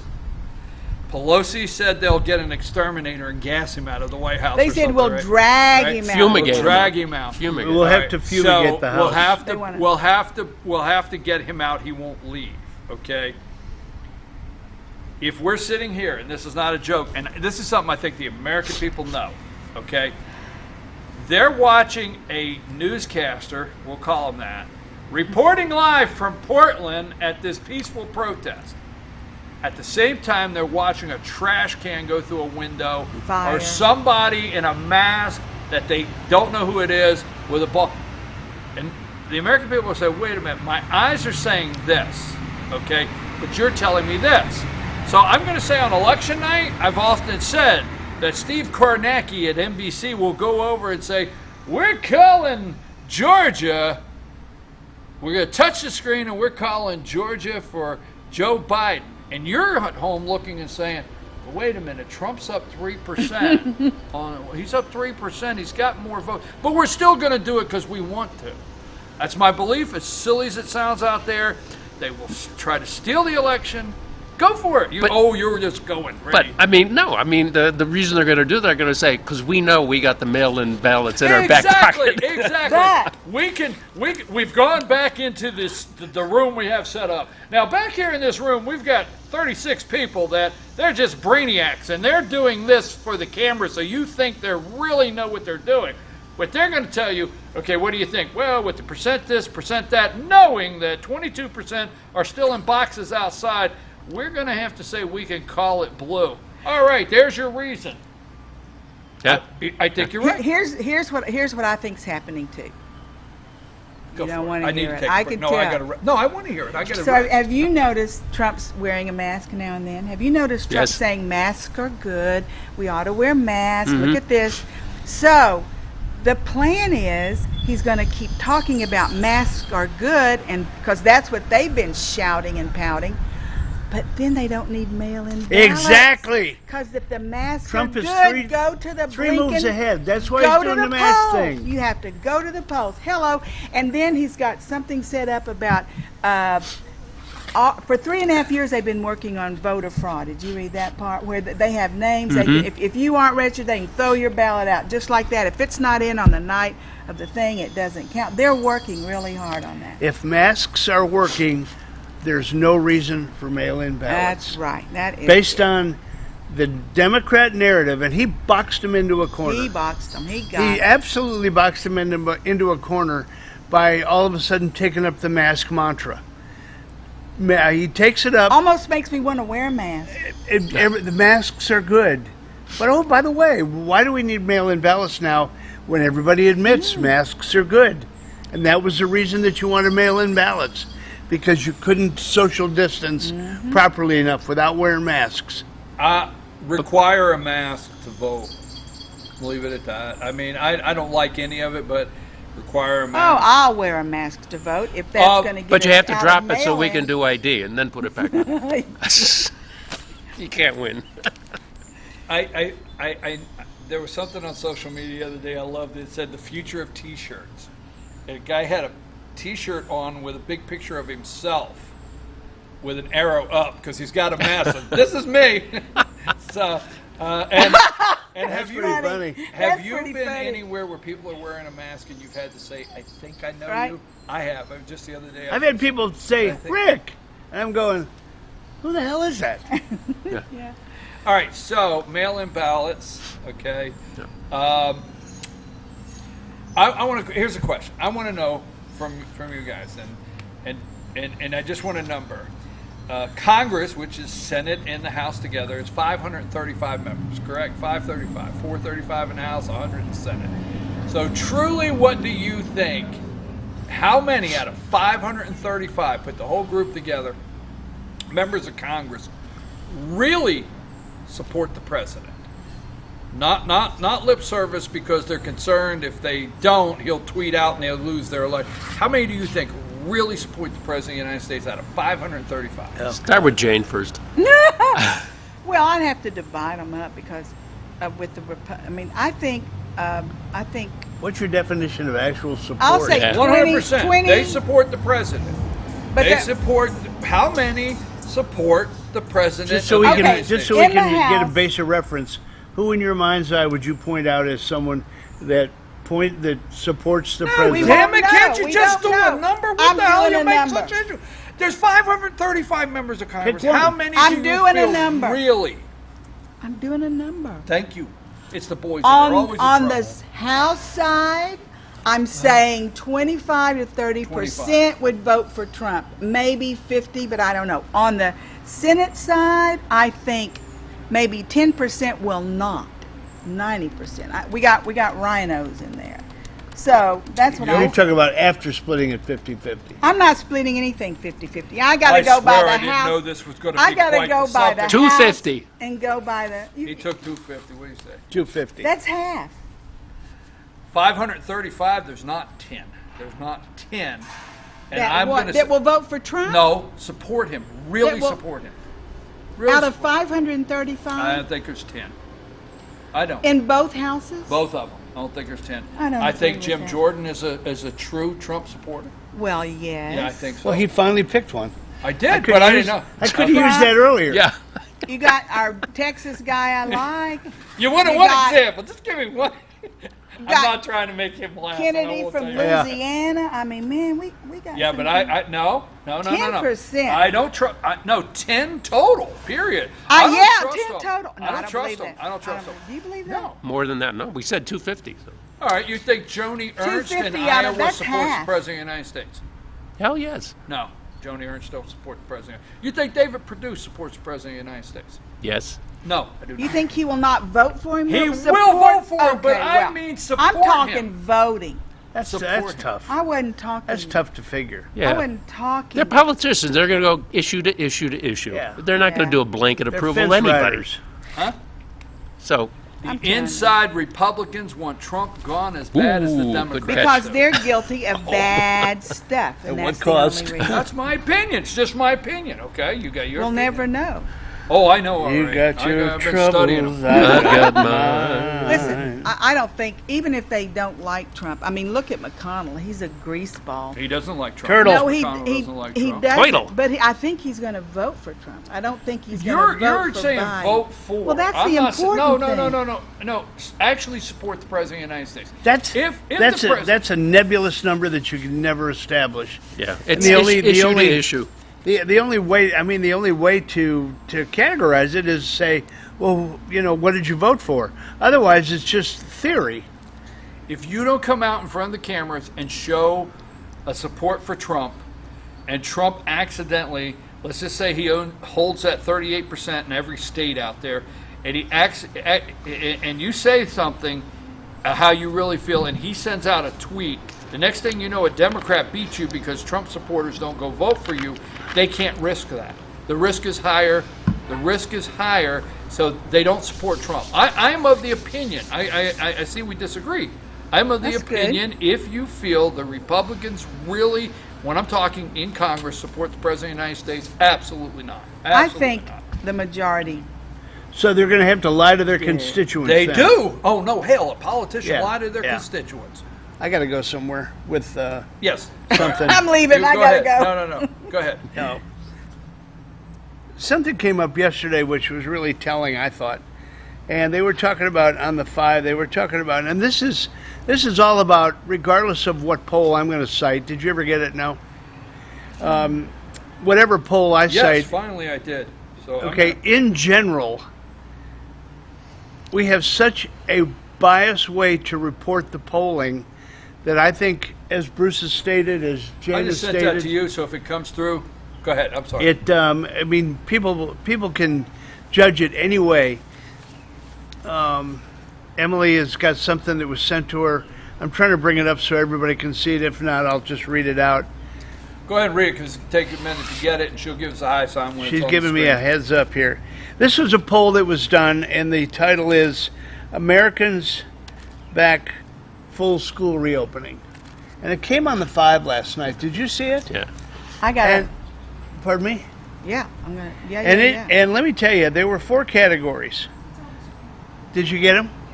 It's up on the screen right now. You'll see the 4 categories. Open as usual, 8%. Open with minor adjustments, 14%. Open with major adjustments, 46%. Do not open, 31%. Juan comes out and cites this poll and said, and wants to go talk about the people that, regardless, do not open our schools. Greg, what say you about the fact that only 8% want their schools open? And Greg goes, I call BS, Juan. You do the simple math on the thing, and it goes open, open, open. And there's 3 categories that want open. And they account for 68% of the vote. So 68% of the vote was to open schools. Some modify, some not. Okay? But there's only one group that says do not open at all, and that's 31%. But at the beginning of his segment, he comes out and says, only 8% of the people want schools open. That's what Juan said. That's what Juan said. As normal. Normal. He cherry picked. So you know, I can't stand and I that. guarantee you both sides do it. I'm not saying that the only ones that do it are the left. Yeah. But you know, to take a poll like that and skew it to make Not people that believe bad. that there's only 8% of the population that want schools open is Do you just believe the polls? heck. Do you know that? It's them out there. You might have a new view. Well, the I'm question just asking. the question was Do you believe in the polls? rhetorical. Hell no, and hell no. Double- I'm going to give my winner You mean away. Quinnipiac or Rasmussen or I'm going to give my What did winner a away. Piac? My winner today is they are the Florida teachers who are suing to open the schools. Did you know check the that? winners? That's the winner. I just gave it away because I was afraid someone was going to get it. we're getting there anyway. So. They're suing to open the schools. I think It just aggravates the tar out of you when they throw these polls up and people Well, don't I think think you them have through. to do the opposite. And Juan kept going back to it the whole segment. yeah, the, yeah. the whole rest of It the show. wouldn't change his narrative. It's at 8%. I don't think he's that smart. No, he's dumb as a brick. Yeah. No, he's dumb I mean, as an really. absolute Okay, brick. we've established Is that a red Juan brick? Williams A is white dumb brick? as a brick. Moving right along. Just a heavy brick. Juan Williams is dumb as a brick. That's the panel's consensus here. So moving right along, polls. I think the louder they yell about something, it's to cover up the fear they have of the reality. And the reality is the polls are not. Now, I will say this, some people don't like Breitbart, but there was an article on Breitbart. Go there, and there's some polling that's out, and you can read the samples and everything. You could read the sample, 700 voters that say 99% question in the 700 voters in each one of these polls in the states say they will vote. You can see the sample, but when asked about Black Lives Matter just generally, most people say, I like it and I support it. Then when the questions, because they have the questions right under there, start telling people what Black Lives Matter stand for, believe in, the support for it just nosedives, okay, in the polling. Also, this polling has the states much closer. So if you were on a new Fox poll this morning that's out that says President Trump is down 13%, to Joe Biden in Florida. That's not true. So I don't believe the polls. I don't believe That was my point. The polls are so skewable, if that's even a word. 2 quick questions, and before we go to winners and losers today. Rick, do you have something on the paper you want to cover? No, that's winners and losers. 2 quick questions. How you guys feel about Trump, and what's the game plan here? What message is he sending canceling the convention? I think the message is brilliant. He doesn't need to fight that battle. That's right. He doesn't need to fight that battle now. Let's take that one off the board. It ain't that big a deal whether we party harder one night and Jacksonville or anywhere in your living room. Yeah, let's just take that off the board. The convention. I agree. I mean, there's bigger fish to fry in the next 100 days, and I think, as someone has said, a lot of this election and the polling is going to hinge on the debates. I love the term. Well, people just had a fit about the Oklahoma thing, and it didn't rise, and they had an absolute fit, and he doesn't need to fight that battle again. You agree with that, he too? just, I don't think he has a choice, but I will tell you now, and I've told you since 4 years ago, it's going to be another landslide. Absolute landslide. I'll stand by that. I'll expect dinner. If anyone wants to disagree, I'll put the bet on the line. Landslide, over 50% landslide. What do you say? You want dinner or not?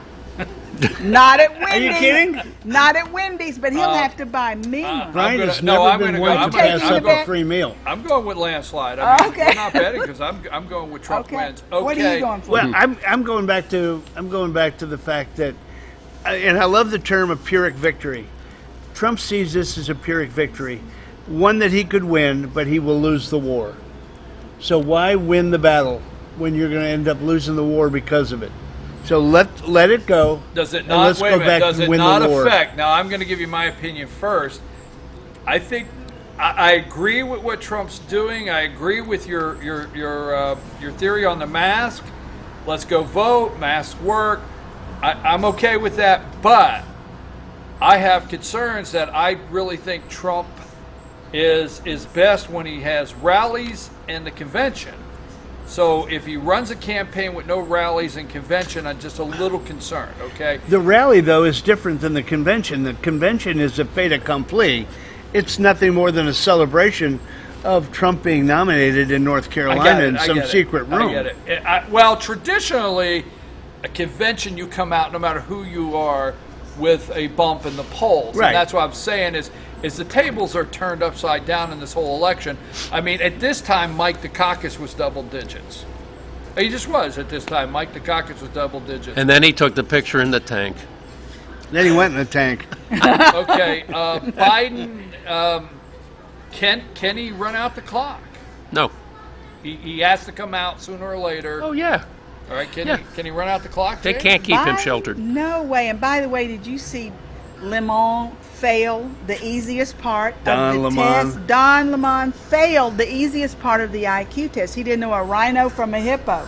Did you see that? Yeah. You need to look at that. I mean, you laugh your What head say off. you? I mean, it was so funny to watch last night. You know, we've all done these Tucker was so these good. Medicare assessment tests, and he couldn't even pass it. Yeah. So four or five things they ask you, and 3 minutes later they ask you to repeat them. And then Cuomo said, "Are you kidding? That's not a hippo. That's a rhino." And he said, and he just gave it to him. You don't know the difference? I thought, wow, you are. Air balls, jump shots. No, we just to finish up on Go ahead. Biden. Go ahead. There's no way.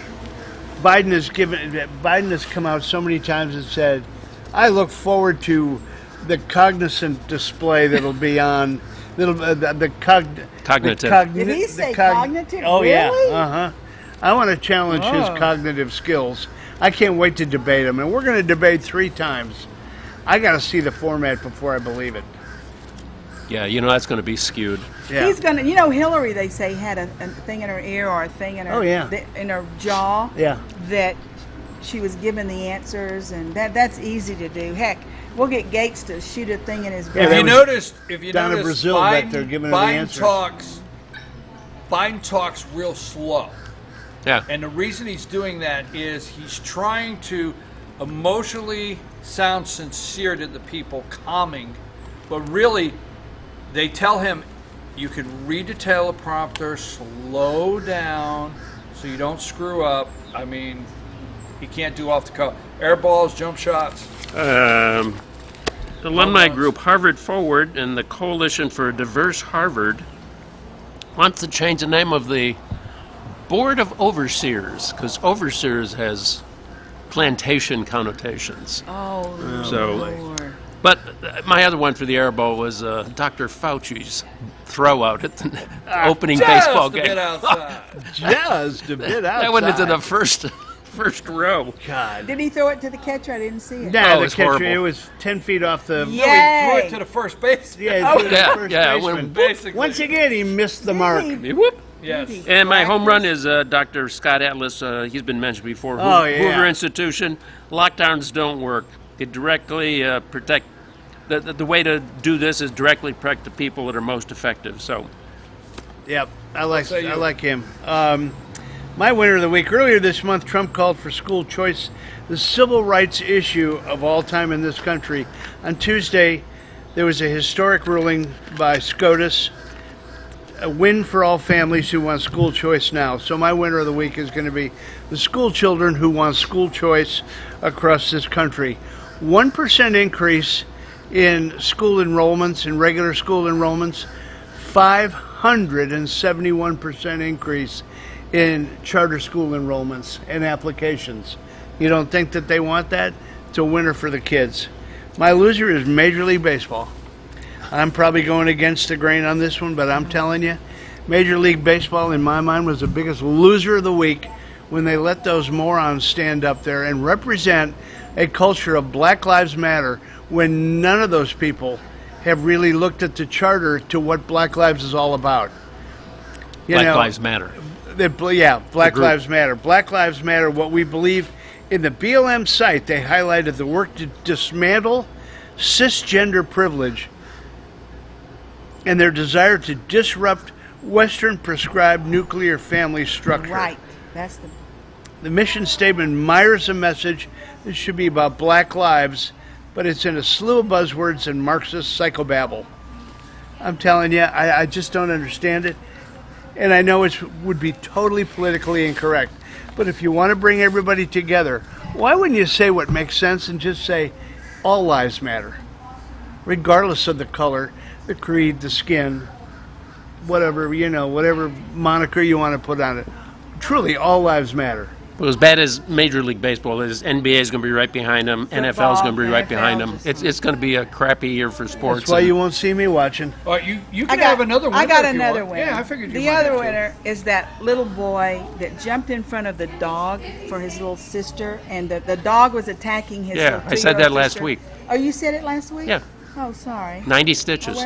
Did you say that last week? Was I here? That could be a Yes. double winner. Could be a double winner. Yeah, we're reprising a really good Where win. was I? Well, and then my loser is Broward County. I believe they've said that you have to wear masks in your home with your relatives.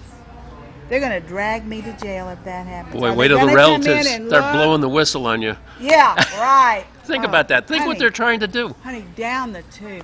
Why don't people understand it? Anyway. Barbara, our two sons just turned us in for not wearing masks. Yeah. We're going to jail. Folks, I think out in Chicago, a gang member funeral resulted in 15 people shot, like 60 shell casings on the ground. Now, these people are coming out of the funeral of presumably a gang member that's dead. The rival gang, drives by, opens fire. Now, here's something the media likes to forget.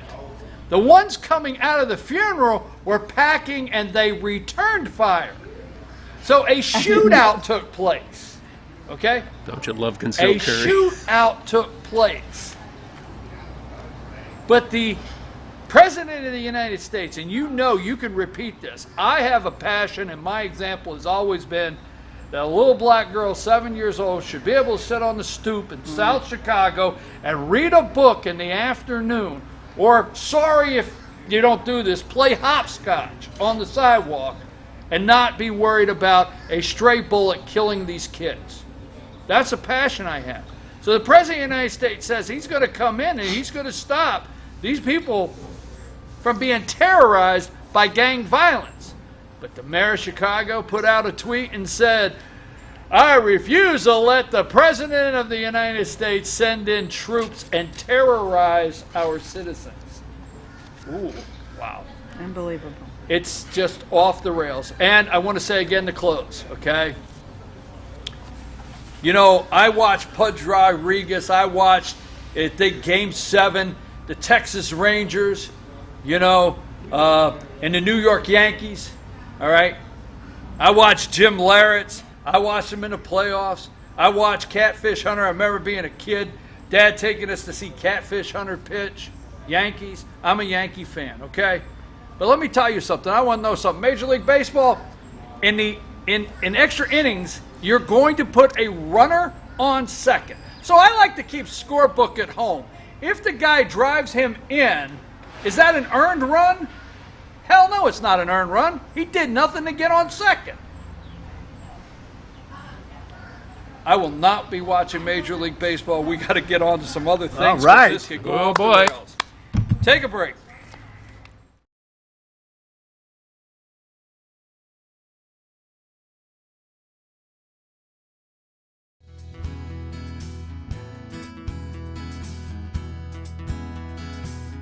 Hello, my name is Chad Watkins. I'm the manager at Larry's Body Shop. We are a family-owned and operated business and have been serving the North Georgia area since 1978. We are located at 1216 Progress Road in LOJ, Georgia. Our shop specializes in collision repair and we work with all major insurance companies. Larry's Body Shop is ICAR Gold, the highest role of training recognized by the collision repair industry.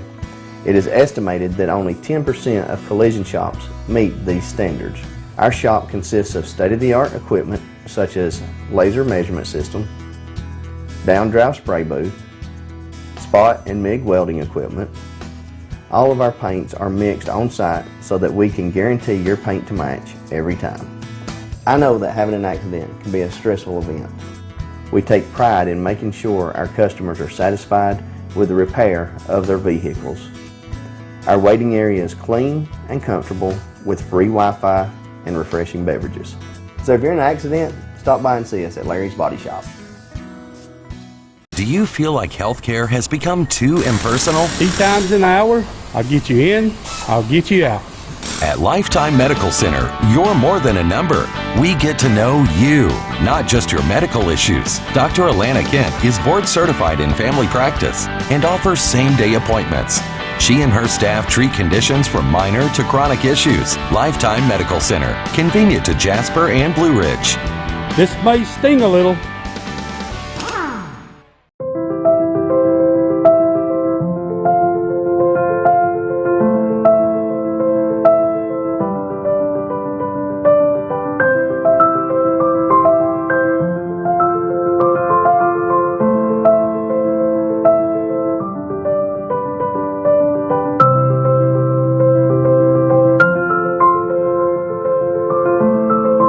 North Georgia Diamond is your source for diamonds in North Georgia. In 1981, Reed Nicholson began selling tires out of an old barn in Mineral Bluff. Little did he know that he had just laid the groundwork for the most trusted names in automotive services in the Blue Ridge area. In 1997, Nicholson Tire Center became what it is today, holding the same values of faith, family, and great customer service. 2 locations to serve you, and the Blue Ridge location is currently expanding to offer fast service and the largest U-Haul provider in Georgia. Nicholson Tire Center, Blue Ridge, and Mineral Bluff.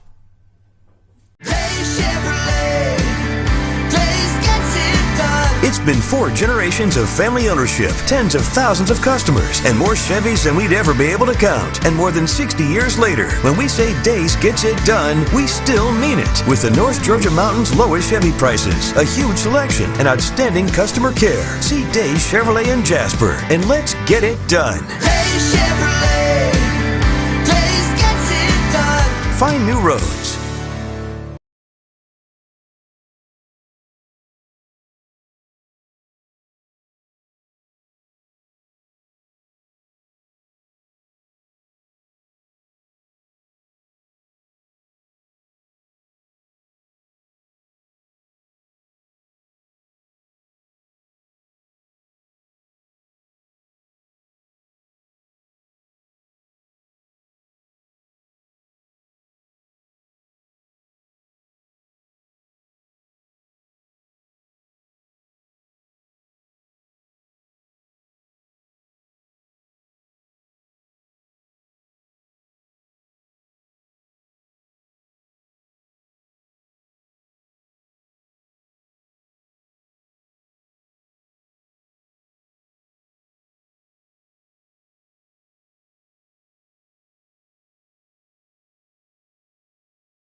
Hey folks, we're back. I'm your host, BKP. It's now time for North Georgia Senior Living with Jesse Barton, the Community Relations Director at Cameron Hall in Ellijay. We're beautiful downtown Blue Ridge. Now, what was it? What was the little cartoon that used to say Puppy Power? But you remember there was one that used to have Puppy Power. Was that Scrappy Doo or whatever? Was it Scrappy Doo? Yes, Scrappy Doo. Emily got that. Emily for the win. Yeah, but folks, we are North Georgia Senior Living, but we do need to let you know we have a puppy coming. I mean, it's... So I'm trying to pay attention in the last segment, and out of the corner of my eye, you're over here with Puppy. Yeah. Yeah. I'm not afraid to get on the ground and play. With the puppy. With the puppy? Yeah. There was one last week. I almost took it home. You know, let me tell you this little story. Yeah, and then I've got a question for you. Do you drive all the way up here just saying, when you drive up here, you say, I wonder what little story he's going to tell me today? Like, that people will say that. When we have meetings at the office, they'll go, oh, he's going to tell a story. What's on Brian's storytelling today? So we had this amazing puppy last week. And there's pictures, there's proof, and I say in all the years, that was about the closest I came to taking a dog home, which we have two, right? So I go home, and I'm practicing all the way home my line. How do I convince somebody I need this puppy? That's what I'm thinking all the way. How do I make this move of convincing somebody that I need? So I go in and I say, you know, I really think our dogs are older and they would live longer if they had a puppy in their life to make them feel. And I got nowhere. I mean, nowhere. It was really? No, I got nowhere. It's a no, flat no. So I couldn't get the puppy, right? I got a cat this week. I may have heard that. So, if you are tuning in, cats and BKP are not a mix usually. So somebody brings a cat home, Mittens, right? And Mittens is on the front porch, all right? And Mittens is on the front porch, and Mittens comes over and starts cat talking to me. Okay? Well, I don't know nothing about cats, nothing. So Mittens comes over, starts having a cat conversation. I look down at Mittens, I say, I don't know what you're saying. I have no idea. I understand dog language. I have nothing on cat language. I don't know if you're happy, you're sad, what you are. So I don't know cat. So she's having a cat conversation. I can't translate. And the next thing I know, boom, Kittens jumps right up here, and I'm like, oh, serenity now, serenity now. What are you doing up here? Sorry. That is, well, the picture that I may have seen showed Mittens at your feet, just right here, curled up. Yes, yes. I looked over yesterday. I go out there and I looked over, and she come over and she just laid right there. We have converted him. Great job, Lisa. I'm going to have a public confession. It's like we're going to change the segment name. I don't know what we're talking about. Public confession. I like Mittens. I do. I like Mittens. I've been checking on Mittens and saying hello to Mittens and stuff. Let's move on. Let's move on. So I think the point is even if I can make a change this late in life, so can you. Or late in life, or at my point in life, whatever. Yes. I don't know. And become a cat fan. North Georgia Senior Living, the North Georgia Concierge. Now, let me ask you a question, because what we talk about a lot, and we've done it over the past couple years, and I was thinking this the other day because we've been talking about the transition, and we all have, and the reality is we all have our next transition in life. Now, you could say you don't, but you do, you know. Right. I say jokingly enough, you know, when you hit a certain age, not going to say what, your check engine light comes on. But there's transitions in our life, regardless if we accept them or not, and we have an opportunity to make the best of the transition. Yes. The transition happens. The transition is going to happen. Whether we accept it or not. But we have an opportunity to make the best, what I say, embrace it, and get the most out of life and your quality of life, right? Yep. So when people move in, how many times do you hear somebody say, I wish I would have done this earlier. I wish I wouldn't have, thought the worst of this 2 years ago. How many times do you hear that? Do they get with you in your facility and kind of exhale a little bit and say, this is not what I thought? I would say, and it's been a topic lately because people have waited thinking that the pandemic would end July or August, and they're starting to see that there's not really an end right now that we can see, so maybe we do need to go ahead and act. And I talked to a gentleman just last week, and he moved his dad in. The transition was tough, so he ended up being a little bit beyond what we could provide care for. And when I talked to him, he said, I wish I had moved my dad in at least 2 years earlier, because A, he could have enjoyed some more friendships of people his age, and then B, just like you were trying to make the claim that a new puppy would maybe increase the life expectancy of your dogs that you have, we do see life expectancy increase when people move into senior living. There's been studies out there that moving to a community setting, people's life expectancy does increase. Well, and it is just that it's a community, and I think, and sometimes I don't have a lack of a better way. I mean, there are things we fear in life. We fear public speaking. If we know we have to give a speech the next day, the anxiety, okay? Sure. We fear different events and things like that. And I'm using the word fear, but it's like when I'm preparing to do something, I wouldn't say fear, but I have a lot of anxiety about it, okay? And then once it's over, I exhale and I say, that was great. And I think the putting off talking with you, whether it's family members, you're in a position where family members might think it's time, but the actual member is not ready, and they don't think it's time, and there's a divide there. Sure. So and that happens a lot. Does that happen a lot? It does. I've had those instances happen over the last couple of months.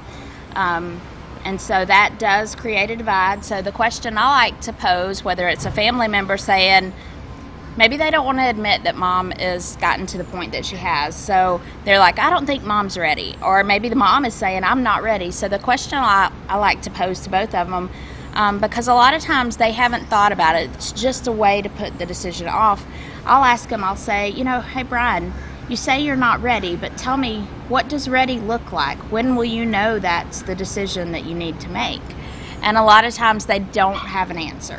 They're like, oh, well, I don't know.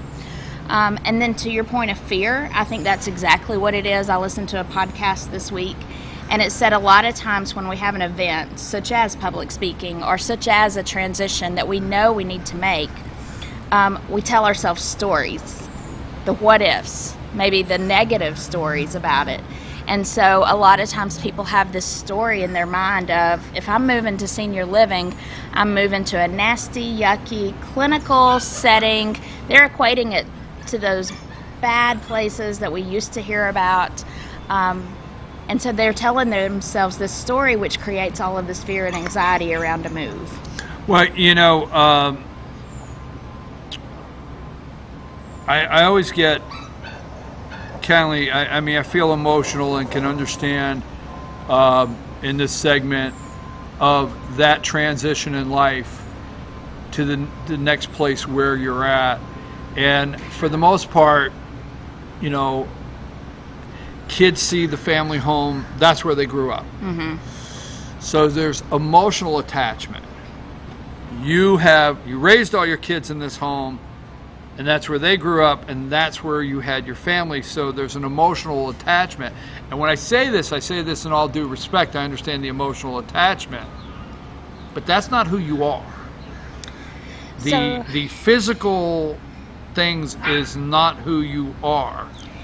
It is. You understand what I'm saying? It is. But I Absolutely. understand the emotional attachment. I was thinking about my grandparents' house this week and knowing my mom grew up there, and it was like I can understand those emotions because I am a sentimental attachment person, so things have sentimental value to me. So I read about having a conversation about that. Ask your loved one if the house is why they want to stay. Share some memories about it. Tell them, ask them, what have you loved about living here? And a lot of times they start to process these memories and emotions, and that helps them come to terms with, oh, there's so much more than just this house. Well, I sometimes I do know, and I understand all too well, how we can get emotionally attached to tangible things that are actually not really who we are. It's not the house, it's you and your family that was in the house. Mm-hmm. You see what I'm saying? So it's not the house itself. So if you have all those fond memories, that's great. But at the same time, if you're somewhere and you still have your family, then there's no reason that those memories can't continue. You're absolutely right. And I mean, you've heard the cliche term, home is where the heart is. But senior living is such a good example because a lot of times people will say, I don't want to leave home. And so I'll ask them, I'll rephrase it, and I'm like, what about the house don't you want to leave? And a lot of times it's that feeling of home. So they find that feeling of home by having their favorite belongings. A home. A house is a physical Absolutely. structure. Absolutely. I don't mean to interrupt you. I mean, No. It's great subjects.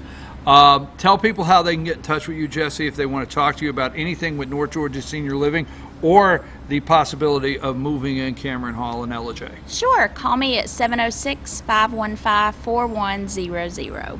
Folks, these segments are always on our YouTube channel, FYN TV Fetch Your News, YouTube channel, playlist, North Georgia Senior Living, and also FYNTV.com, the website there. You can find North Georgia Senior Living, and these are all posted there for you to watch and share with your friends. I want to thank Jesse Barton, the Community Relations Director, Cameron Hall, LJ. Folks, don't go anywhere. Now, No, I would stay tuned. yeah, I would stay tuned because you're going to meet Bear. And Bear's already talking. She's over there talking, or he, boy. So we'll have the pet of the week right after these messages.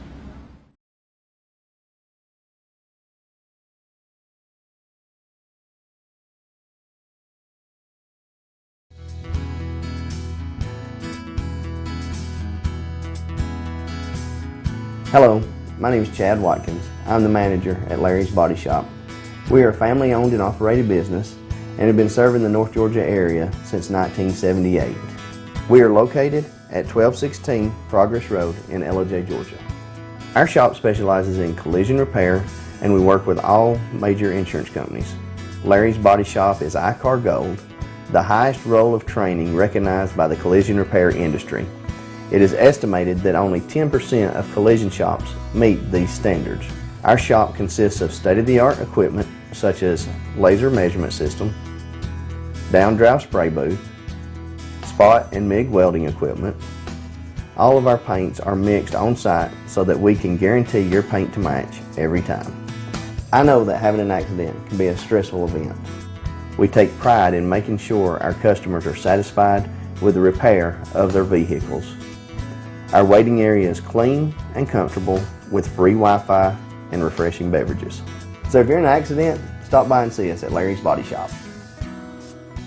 Do you feel like healthcare has become too impersonal? 8 times an hour, I'll get you in, I'll get you out. At Lifetime Medical Center, you're more than a number. We get to know you, not just your medical issues. Dr. Alana Kent is board certified in family practice and offers same-day appointments. She and her staff treat conditions from minor to chronic issues. Lifetime Medical Center, convenient to Jasper and Blue Ridge. This may sting a little.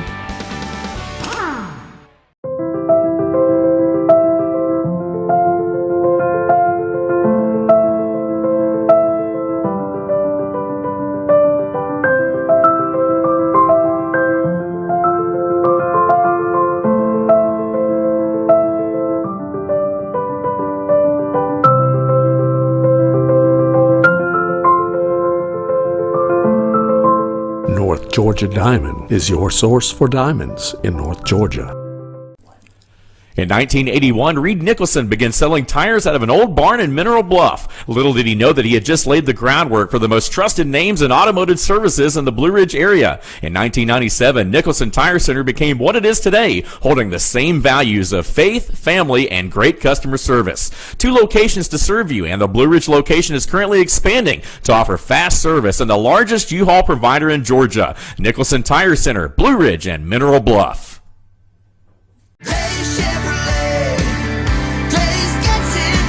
It's been 4 generations of family ownership, tens of thousands of customers, and more Chevys than we'd ever be able to count. And more than 60 years later, when we say Days gets it done, we still mean it. With the North Georgia Mountains lowest Chevy prices, a huge selection, and outstanding customer care. See Days Chevrolet in Jasper, and let's get it done. Days Chevrolet. Days gets it done. Find new roads.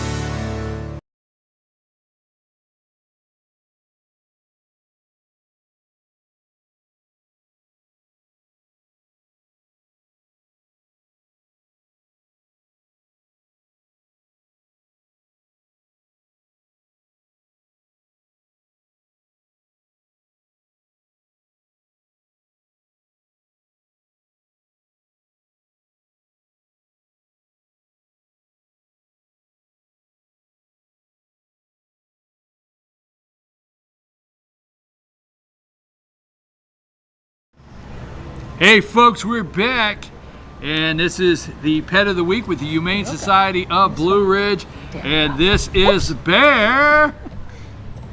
Who is? Tell us a little bit about Bear. Bear, look out there. We're trying to find you a house. We figure Bear to be right about 7 to 8 weeks old now. We've had him about 3 weeks, I think, 2 or 3 weeks. You know, everything's a guess. We picked him up from another county. He was found in a garbage can. Oh, don't tell these stories on my segment here. I'm sorry, but if you have an animal and you can't take care of them, go to your local Humane Society or animal control. Don't just dump them like that. It's ridiculous. Anyway, we'll get off that subject. And we went and got him. So he's at the Humane Society of Blue Ridge. Are you pup trash? He's a wonderful, wonderful little dog. We think he's going to be small to medium. We think he might have pug in him based on his curly tail and his... Let me see if I can hold him. Oh yeah, you can hold him. You're the fit boy. He's extremely tired right now, so he'll start crying. But he's come here, show me your pretty face. Look out there.